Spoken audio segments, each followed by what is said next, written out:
প্রতিরোধ যোদ্ধাদের আক্রমণে এখন অনেকটাই ছিন্ন বিচ্ছিন্ন ইসরায়েল।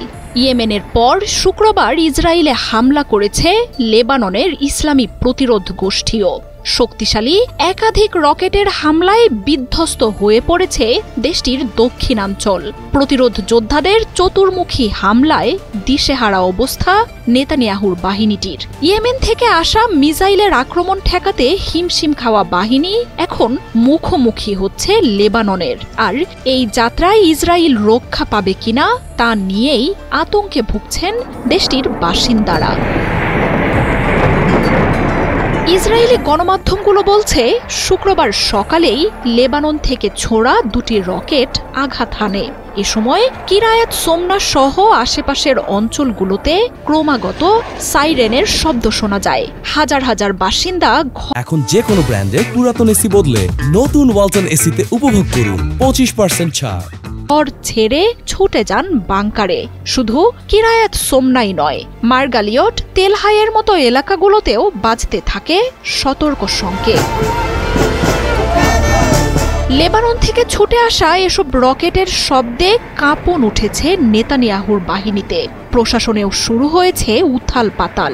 কয়েকদিন ধরেই ইয়েমেন থেকে ছুটে আসা একের পর এক ব্যালিস্টিক মিসাইলের হামলায় গোটা ইসরায়েলি এখন বিপর্যস্ত।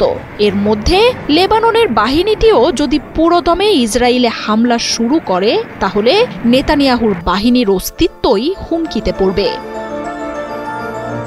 আর এসব শঙ্কাতেই লেবানন সরকারকে হুমকি দিচ্ছে ইসরায়েল সরকার। প্রতিরোধ যোদ্ধাদের আক্রমণ ঠেকাতে না পারলে বৈরুত অশান্ত হয়ে উঠবে বলে হুঁশিয়ারি দিয়েছে ইসরায়েলের প্রতিরক্ষামন্ত্রী ইসরায়েল কাটজ।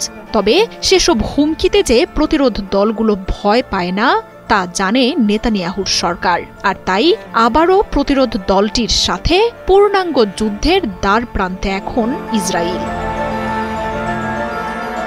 গেল বছরও ইসরায়েলের বিরুদ্ধে ফিলিস্তিনের সমর্থনে লড়াইয়ে নামে লেবাননের প্রতিরোধ দলটি। 2 মাসের এক লড়াইয়ে বিপর্যস্ত ইসরায়েল তড়ি ঘড়ি করে যুদ্ধ বন্ধের চুক্তিতে আসে।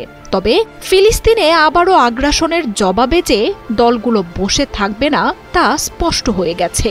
গাজার নিরস্ত্র মানুষদের উপর ইসরায়েলের বর্বরতার জবাব দিতে আবারও লড়াইয়ে ঝাঁপিয়ে পড়ার ইঙ্গিত দিচ্ছে লেবাননের যোদ্ধারা। একতরফা চুক্তি ভঙ্গ করে নেতানিয়াহুর গাজায় হামলা শুরুর জবাবে এবার ইসরায়েলের বিরুদ্ধে এক ভয়ানক লড়াইয়ে নেমেছে ইসলামী প্রতিরোধ দলগুলো। ফিলিস্তিনিদের সমর্থনে কুদস ডে পালনে একদিন আগেই ইরানের নেতৃত্বে আবারও একজোট হয় বাহিনীগুলো। সেখানেই ফিলিস্তিনিদের স্বাধীনতার জন্য ঐক্যবদ্ধ লড়াই চালিয়ে যাওয়ার ঘোষণা দেন তারা। ফিলিস্তিন, লেবানন বা ইয়েমেনের দলগুলো যে কেউই একা নয় সেই বার্তাও বিশ্বকে জানান যোদ্ধারা। ইসরায়েলের বিরুদ্ধে এই লড়াইয়ে সব ইসলামী দলই যে ঐক্যবদ্ধ সেই ঘোষণাও আসে তাদের কাছ থেকে। মার্জিয়া উপমা, ৭১।